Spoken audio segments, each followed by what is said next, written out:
गेले 2-3 दिवस महाराष्ट्रामध्ये खूप सारा पाऊस सुरू असल्यामुळे शाळांना देखील सुट्टी जाहीर केली होती.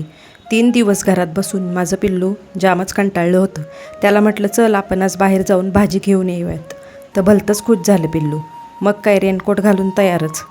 आज मार्केटमध्ये भाज्या घेत असताना मला भारंगीची रानभाजी दिसली. ह्या रानभाज्या फक्त पावसाळ्यातच मिळतात बरं का, आणि वर्षातून एकदाच येत असल्यामुळे ते आवर्जून खाव्यात. भाजीला 3-4 पाण्यांनी धुवून घेतलं आणि गॅसवरती शिजायला ठेवली.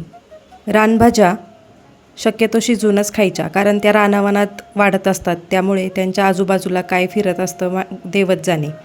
त्यानंतर भाजीसाठी लसूण सोलून घेतला, हिरवी मिरची बारीक चिरली आणि रानभाज्यांमध्ये कांदा घातला की छान लागतं.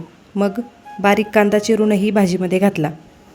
स्वयंपाकघरातली शेगडी असो वा आयुष्याची धडपड, योग्य वेळ आल्याशिवाय आणि कष्टाची आच मिळाल्याशिवाय कोणतीही गोष्ट परिपक्व होत नाही. भाजी शिजायला जसा संयम लागतो तसंच स्वप्न पूर्ण व्हायला देखील कष्टाचा संयम ठेवावा लागतो. बाहेर धो-धो पाऊस पडत होता. वातावरण अगदी थंड झालं होतं. भाजी घेऊन आल्यामुळे खूपच गारवा जाणवत होता. म्हटलं थोडासा चहा घेऊयात. निन्नो, तुम्ही कधी विचार केलाय का, आपण रोज किती गोष्टी एकत्र मॅनेज करतो? मुलं, घर, पाहुणे, सगळ्यांचं जेवण, स्वयंपाक. आपण असा अदृश्य खांब आहोत की ज्यावर संपूर्ण घर उभं आहे.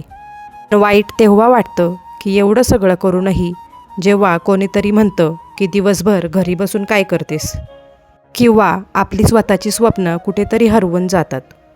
पण तुम्हाला सांगू का, तुम्ही फक्त घर सांभाळत नाही तर घरातील एक उत्तम मॅनेजर आहात. जी स्त्री घर चालू शकते ती एखादी कंपनीही उत्तम प्रकारे नक्कीच चालू शकते. तुम्हाला एकच सांगेन, तुमची स्वप्न म्हातारी होऊ देऊ नका. आजच त्या दिशेने पहिलं पाऊल टाका.